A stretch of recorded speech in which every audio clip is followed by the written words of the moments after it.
Assalamualaikum semuanya, bertemu lagi dengan saya, masih dengan bahasan mengenai gelombang datar. Di video kali ini, kita akan berkenalan dengan istilah hukum Maxwell bentuk real time dan bentuk fasor. Hukum Maxwell bentuk fasor digunakan untuk memudahkan kita dalam menurunkan persamaan dan sifat dari gelombang datar. Adapun mengenai penyederhanaan yang didapat dengan menggunakan bentuk fasor, dapat kalian lihat pada materi ini. Oke, selamat menyaksikan video berikut ini. Di video sebelumnya kita telah mendapatkan bentuk hukum Maxwell yang harus digunakan pada saat kita membahas mengenai gelombang datar. Dan sekarang, mari kita perhatikan persamaan hukum Maxwell berikut ini. Dari sini, kalau kita lihat, ternyata ada notasi perubahan terhadap waktu untuk hukum Faraday dan hukum Ampere, dan juga ada notasi del, di mana pada dasarnya, kalau kita lihat kembali definisi dari vektor del, pada vektor del ini terdapat perubahan terhadap ruang. Berdasarkan kesimpulan ini, maka karena hukum Maxwell melibatkan persamaan perubahan terhadap waktu dan juga perubahan terhadap ruang, maka secara logika, medan listrik dan medan magnet merupakan suatu besaran vektor yang juga tergantung atas ruang dan waktu. Sehingga untuk hukum Gauss yang diterapkan pada medan listrik, persamaannya dapat kita tuliskan sebagai berikut. Di sini kita tuliskan ada perubahan notasi, di mana vektor E saya tuliskan menjadi vektor E yang tergantung atas ruang dan waktu. Sedangkan untuk hukum Gauss medan magnet, persamaannya saya tuliskan menjadi seperti yang kita lihat pada slide. Sedangkan untuk hukum Faraday dan hukum Ampere, persamaan bentuk lengkapnya dapat kita lihat pada slide. Dan persamaan ini yang disebut dengan hukum Maxwell bentuk real time. Ternyata, hukum Maxwell bentuk real time ini sangat sulit untuk dipecahkan karena persamaannya melibatkan turunan terhadap ruang dan juga turunan terhadap waktu. Untuk mempermudah, kita perlu membuat persamaan hukum Maxwell dalam bentuk fasor, di mana di sini kita lakukan perubahan di mana medan listrik yang bergantung atas ruang dan waktu kita ubah menjadi bentuk fasor yang notasinya bisa kita tuliskan menjadi medan listrik yang tergantung atas ruang aja dikalikan dengan E pangkat J omega T.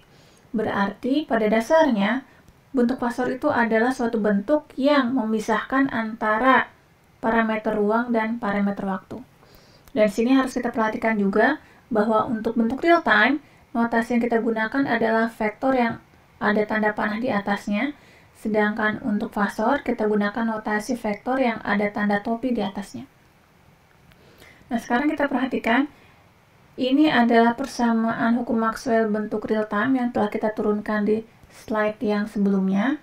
Dan sekarang, jika kita ingin mengubah ke dalam bentuk fasor, agar persamaan Maxwell menjadi lebih sederhana, maka dapat kita tuliskan sebagai berikut bahwa del dot epsilon 0 dikalikan dengan E yang tergantung atas ruang dan waktu sama dengan 0, bisa kita tuliskan menjadi del dot epsilon 0 fasor dari E dikalikan E pangkat J omega T sama dengan 0. Dengan cara yang sama, untuk hukum Gauss bentuk medan magnet, kita dapatkan persamaan sebagai berikut.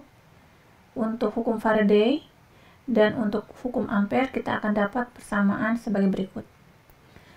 Dan sekarang mari kita lakukan penyederhanaan.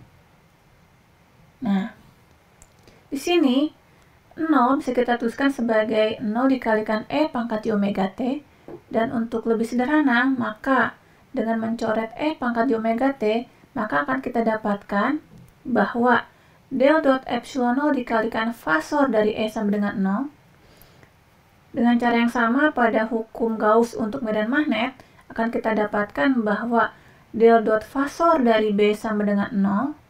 Dan sekarang mari kita perhatikan untuk hukum Faraday. Untuk hukum Faraday ini, kita tidak bisa langsung mencoret E pangkat J omega T di sisi kiri dengan E pangkat J omega T di sisi kanan, karena kalau kita lihat, E pangkat J omega T di sisi kanan harus terlebih dahulu kita turunkan terhadap waktu, sehingga kita dapatkan persamaan sebagai berikut. Baru sekarang bisa kita coret, sehingga untuk hukum Faraday bentuk fasor, akan kita dapatkan persamaan bahwa del cross fasor dari E sama dengan minus J dikalikan omega dikalikan dengan fasor dari B. Sama dengan hukum Faraday, pada hukum Ampere, E pangkat J omega T tidak bisa langsung dicoret, tapi E pangkat J omega T yang ada di sisi kanan kita turunkan dulu terhadap waktu, baru kita melakukan pencoretan, sehingga akan kita dapat bahwa del cross fasor dari B dibagi mu 0 sama dengan J dikalikan omega dikalikan epsilon 0 dikalikan fasor dari E. Dan sisi sebelah kanan ini merupakan hukum Maxwell bentuk fasor.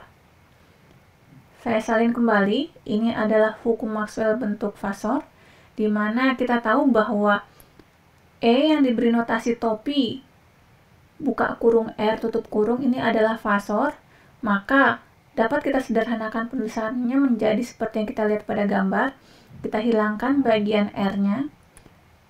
Begitu pula untuk hukum Gauss medan magnet, hukum Faraday dan hukum Ampere. Dan di mana seperti yang tadi saya katakan, ini adalah hukum Maxwell bentuk fasor. Sedangkan kalau kita kembali lagi, maka yang kita dapatkan di sisi kiri seperti kita lihat pada slide adalah hukum Maxwell bentuk real time. Jadi sekarang kita sudah mendapatkan hukum Maxwell bentuk real time dan hukum Maxwell bentuk fasor, di mana kalau kita lihat pada hukum Maxwell bentuk real time ada penurunan terhadap waktu dan ada penurunan terhadap ruang, sedangkan pada hukum Maxwell bentuk fasor hanya ada penurunan terhadap ruang saja, yang artinya hukum Maxwell bentuk fasor akan lebih sederhana daripada hukum Maxwell bentuk real time. Di video tadi, kita sudah mempelajari hukum Maxwell bentuk real time dan juga bentuk fasor. Pada hukum Maxwell bentuk fasor, sudah tidak ada lagi bagian yang menyatakan turunan terhadap waktu, sehingga kita hanya berhadapan dengan turunan terhadap ruang saja. Dan hal ini akan sangat membantu kita dalam menurunkan sifat dari gelombang datar, di mana materi ini diberikan pada video selanjutnya. Baiklah, terima kasih atas perhatiannya, dan sampai jumpa di materi berikutnya.